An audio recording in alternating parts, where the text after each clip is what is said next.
Have you ever watched a game where one team spent nearly the entire night doing everything right, only to have one player erase all of it in a matter of seconds? That's exactly what happened when the Washington Mystics thought they had dragged the Indiana Fever into deep water. For almost 4 quarters, Washington fought, clawed, and refused to go away. They turned what looked like a comfortable Indiana victory into one of the most nerve-wracking finishes of the season. But just when it seemed like the Fever might let another game slip through their fingers, Caitlin Clark reminded everyone why she's become the most talked-about player in basketball.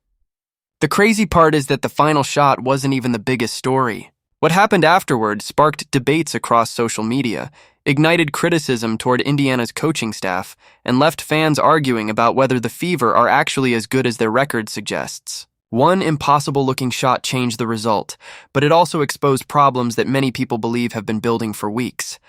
And the league didn't see this coming. Early in the game, everything pointed toward a routine Indiana win. The Fever were moving the ball well, finding open looks and controlling the pace. Washington looked overwhelmed. Every time the Mystics tried to build momentum, Indiana seemed to have an answer. The scoreboard reflected it too. Fever fans were already imagining a comfortable victory, and there wasn't much reason to think otherwise. But then something started to change. Possession by possession, the Mystics began finding confidence. A stop here, a basket there. Suddenly the energy shifted. What looked like a game heading toward a predictable finish became something entirely different. Instead of fading away, Washington kept fighting. And the more they fought, the more pressure started building on Indiana. That's when frustration began creeping into the conversation. Fans watching the Fever couldn't understand why such a large lead was disappearing. Questions started appearing all over social media. Why was the offense slowing down? Why did Indiana suddenly look hesitant? How did a game that seemed completely under control become a fourth-quarter battle? Meanwhile, Washington wasn't asking questions. They were gaining belief. This wasn't supposed to happen.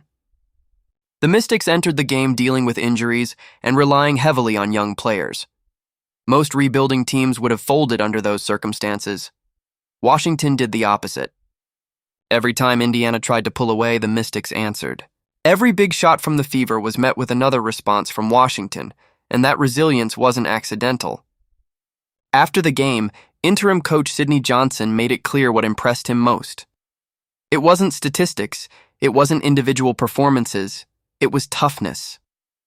He watched a young roster refuse to quit when everything seemed stacked against them. That's the kind of thing coaches remember long after the final score is forgotten. What makes Washington's effort even more impressive is how inexperienced this roster really is. Many of their key contributors are still learning what it takes to survive in the WNBA. They're learning how to handle pressure, how to respond to adversity, and how to compete against veteran teams night after night. Those lessons usually come with growing pains.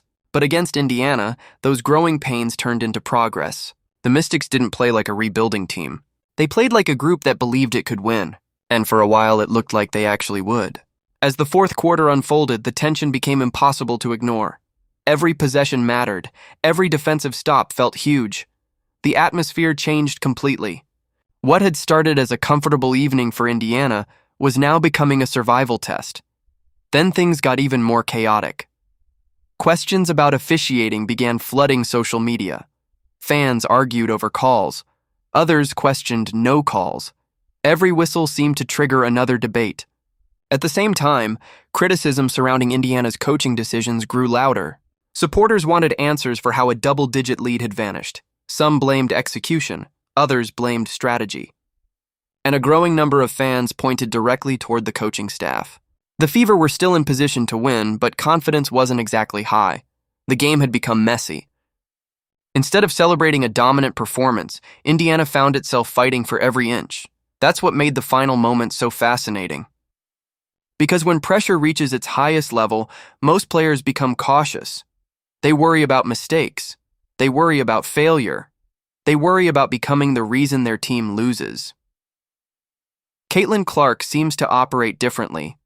The bigger the moment becomes, the more comfortable she looks. With the game hanging in the balance, everyone in the arena knew who had the ball. The defense knew.